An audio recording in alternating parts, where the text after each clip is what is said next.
Assalamualaikum ayah bunda di channel Cerita Rakyat. Setiap kehidupan pasti ada ujian. Hai sahabat setia, malam ini kita akan menyelam ke kisah seorang TKI WNI yang cantik, kerja keras, tapi tiba-tiba nasibnya dibelokin takdir. Bayangin lagi ngepel lantai marmer hotel mewah, pintu kebuka, keluarga majikannya masuk bawa kabar yang bikin lutut gemetar antara janji gaji lunas dan ancaman kontrak. Ia dipaksa nikah sama anaknya majikan, seorang pria Arab bertubuh sangat besar, 100 kg, yang hatinya ternyata juga serat beban. Air mata jatuh, doa naik, dan pilihan jadi setipis benang. Yuk, tanpa lama-lama kita ke ceritanya. Namanya Raina, 22 tahun, berasal dari kampung pesisir di Jawa. Ia datang ke Teluk untuk mengejar harapan sederhana, kirim uang buat ibu dan adik sekolah. Pagi itu, aroma kapulaga dari teh majikan belum habis ketika nyonya rumah menghamparkan selembar kontrak di meja dapur. Tulisan Arab melengkung, cap perusahaan tebal, dan terjemahan sepotong-sepotong. Intinya, bikin jantung Raina jadi lari-lari maraton di dalam. Anak majikan, Faris, lelaki Arab keturunan bertubuh besar sekitar 100 kg lebih, dikenal pemarah tapi patuh pada ibunya. Keluarga khawatir nama marga jadi bahan gunjingan karena Faris belum menikah. Mereka mencari istri yang tidak akan banyak menuntut. Agen mendesak, bilang ini kesempatan emas, gaji lunas, bonus tambahan. Ibu Rina bisa berobat, adik Rina bisa sekolah sampai kuliah. Tapi ada syarat, Raina harus setuju menikah dalam 7 hari. Malamnya, Raina duduk di atas atap apartemen staf, memeluk angin gurun. Ia mengingat wajah ibunya yang pucat, puskesmas yang sering menunda obat, di layar ponsel, foto keluarganya tersenyum retak. Di dalam doa yang lirih, Raina bernegosiasi dengan nasib. Esoknya, Raina meminta waktu. Ia ingin bicara langsung dengan Faris tanpa tatapan tajam keluarganya. Di taman rumah, Faris terlihat kikuk. "Aku udah gak bisa begini," ujarnya pelan. "Aku mudah marah karena sulit mengendalikan diri. Berat badan bikin aku jadi bahan olok-olok waktu kecil." Raina mendengarkan. Di sela kata-kata, ia membaca luka. Ketika senja meninggalkan garis di pagar, Raina berkata, "Aku tidak mau dinikahkan karena ancaman. Kalau kau ingin aku jadi istri, izinkan aku tetap kerja, kirim uang ke Indonesia, dan kita mulai sebagai dua orang yang sama-sama belajar." Mata Faris bergetar, ia mengangguk. Namun, dari jauh, tatapan ibunya setajam pisau dapur. Jalan yang dipilih Raina baru saja dibuka. Hari pernikahan berlangsung sederhana tapi rapi di aula kecil. Lampu kristal meneteskan cahaya, sementara detak jantung Raina menabuh rebana di dada. Gaun putihnya ringan tapi langkahnya berat. Faris datang dengan gamis krem dan wajah bersih tanpa riasan. Duduk tenang di dekat penghulu. Saat ijab kabul meluncur, suara Faris mantap, namun ada sendu di belakangnya, seperti orang yang berjanji sambil menggendong masa lalu. Pesta digelar singkat. Tamu keluarga menepuk punggung Faris. Beberapa berbisik tentang istri TKI yang cantik. Raina menunduk, menjaga senyum. Di sudut ruangan, ibu Faris memandang bagai hakim menilai terdakwa. Hanya satu yang membuat Raina tetap berdiri, panggilan video dari kampung. Ibu berdoa sambil menangis, adiknya berjanji akan bekerja keras jadi orang sukses. Malamnya, kamar terasa sunyi. Raina menyiapkan teh min. Faris duduk di pinggir ranjang, menatap jendela. "Aku tidak memaksamu," ucapnya. "Kita bisa mulai dari teman." Raina mengangguk lega. Mereka bicara tentang laut Jawa dan pasar rempah di kota ini, tentang makanan yang pedas, tentang langit yang sama tapi beda bintang. Pelan-pelan mereka merapikan jarak. Namun ujian datang dari arah yang tak terduga. Suatu pagi, video pendek tersebar di grup keluarga. Raina terekam sedang tertawa bersama rekan kerja sopir logistik di gudang. Cuma 2 detik, tapi cukup menyalakan fitnah. Ibu Faris meledak. "Perempuan itu tidak pantas, dia pasti cuma mau uangmu." Faris yang sedang belajar tenang kembali ditarik ke jurang amarah. Raina mencoba menjelaskan. Itu saat bongkar barang. Semua tertawa karena kardus jatuh. Faris menatap ponselnya, bibirnya menegang. Di rumah, langkah Raina jadi bisu. Ponselnya disita atas nama menjaga martabat. Ia dilarang keluar tanpa pengawasan.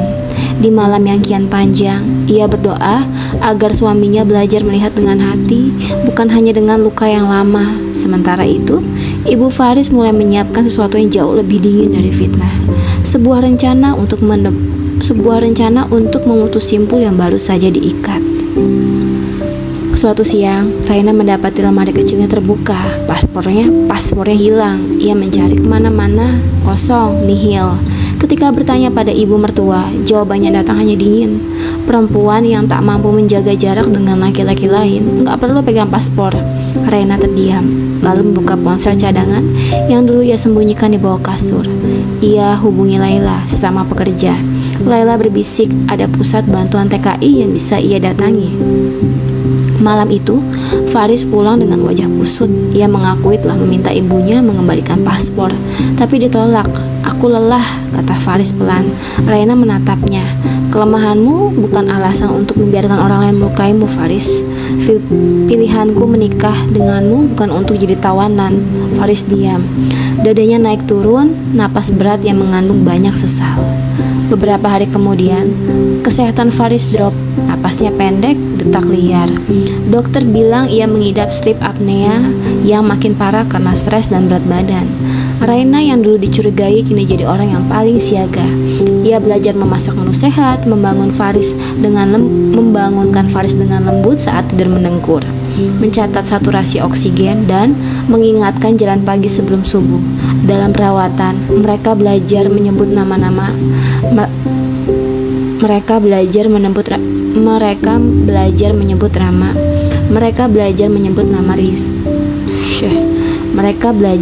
nama rasa, rindu, takut, malu, cemburu. Di sela upaya itu, Raina tetap mencari paspor sampai ia menemukan kotak kayu di lemari ibu mertua, berisi dokumen disita dari asisten rumah tangga terdahulu, juga miliknya. Ada catatan kecil, simpan sampai patuh. Raina menggigil. Malam itu ia bicara pada Faris. "Aku ingin hidup bukan sekedar bernapas, kembalikan pasporku, dan aku akan tetap memilih tinggal karena cinta, bukan karena gelisah." Faris memejam, lalu bangkit. Ia mengetuk kamar ibunya. Suara tinggi rendah beradu, lalu sunyi. Faris kembali dengan mata basah, memegang paspor Raina. "Besok kita urus status nikah dan kerja yang legal," janji Faris. Raina tersenyum kecil, tapi di kejauhan terdengar suara pintu gerbang dibanting. Ibu mertua tidak selesai. Ia hanya menunda langkah berikutnya, dan langkah itu akan mengubah arah cerita. Pagi yang seharusnya tenang berubah jadi sidang mendadak di ruang tamu. Saudara-saudara berkumpul, tuduhan dilempar seperti batu. Video lama diputar ulang, ditambah gosip baru. Raina berdiri tegak. Ia menceritakan semua, dari kontrak, paspor disita, hingga perawatan Faris. Suaranya tidak bergetar, justru jernih. Faris yang biasanya tenggelam, kali ini berdiri di samping istrinya. Ia mengaku salah karena membiarkan ibunya mengatur hidup mereka. Ibu mertua meradang, mengatakan Faris akan hancur kalau tetap bersama perempuan asing. Faris menatap ibunya, tidak marah, hanya lelah. "Bu, hancur itu saat kita menutup mata pada kebaikan. Aku sudah lihat siapa Raina. Ia yang mengajariku bernapas benar." Ruangan hening. Dalam keheningan itu datang panggilan dari klinik. Hasil pemeriksaan lanjut menunjukkan Faris beresiko tinggi dan butuh tindakan. Raina menggenggam tangannya. "Kita hadapi bersama ya, Faris." Malamnya, setelah badai keluarga mereda, Faris menulis surat untuk ibunya. Ia ingin rumah yang diisi kepercayaan itu bukan ketakutan. Raina menaruh surat itu di meja makan, di samping segelas teh min hangat. Ketika subuh mengetuk, pintu rumah juga ikut diketuk. Polisi komunitas datang membawa laporan palsu tentang TKI yang kabur. Raina tersenyum getir. Ia tahu sumbernya. Faris maju, menunjukkan dokumen pernikahan dan status kerja legal. Petugas pamit dengan canggung. Di ambang pintu, ibu mertua memegang dadanya, bukan amarah, melainkan rasa kalah yang pahit. Raina menghampiri, memeluknya perlahan. "Kita masih keluarga, Bu." Kalimat itu menetes seperti obat, dan disinilah kisah bercabang. Beberapa bulan berlalu, usaha Raina merawat Faris berbuah manis. Berat badannya perlahan turun, napasnya tidak lagi tersendat, dan senyumnya mulai sering muncul. Perlahan, keluarga yang dulu menolak kini melihat perubahan yang nyata. Bahkan ibu mertua yang dulu keras sebagai batu akhirnya luluh. Dengan mata berkaca-kaca, ia meminta maaf pada Raina di hadapan semua orang. Kini, ruangan tamu yang dulu jadi tempat sidang penuh fitnah berubah jadi tempat tawa dan aroma masakan. Raina mengajar adik-adik iparnya membuat sambal bawang khas Jawa. Sementara Faris ikut mencicipi dengan wajah ceria. Dalam hati, Raina berbisik doa untuk ibunya di kampung. "Bu, sekarang aku tidak lagi dipaksa. Aku memilih dan pilihanku menjadi rumah." Ya, begitulah ya bunda, ruang tamu yang dulu penuh tangisan kini jadi tempat tawa. Faris berubah jadi sosok yang baru, sehat dan penuh kasih. Bahkan ibu mertua yang dulu sekeras batu kini luluh dan meminta maaf dengan air mata. Raina akhirnya menemukan arti cinta sejati bukan karena paksaan tapi karena pilihan. Kalau hidup itu penuh ujian, jangan pernah berhenti berdoa ya bunda, karena siapa tahu ujian itu justru jalan menuju kebahagiaan. Ke pasar beli jeruk Bali, pulang-pulang bawa 2. Kalau kamu nonton sampai di sini, hati aku meleleh jadi susu duga-duga. Terima kasih ya sudah nyimak cerita ini. Kalau kamu suka alur ceritanya, tekan like sekarang. Tulis komentar jujur di bawahmu dan jangan lupa subscribe channel ini.